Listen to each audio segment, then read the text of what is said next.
Xe lang chạy đồng. Lang vừa đó chết đồng. Mười một thơm. Lịa đây với con. Ê, lịa đây á.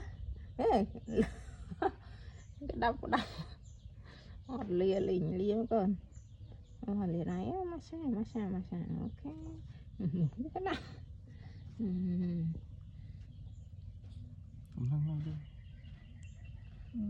Thơm một. Chuồn luôn nào bố, chuồn luôn nè.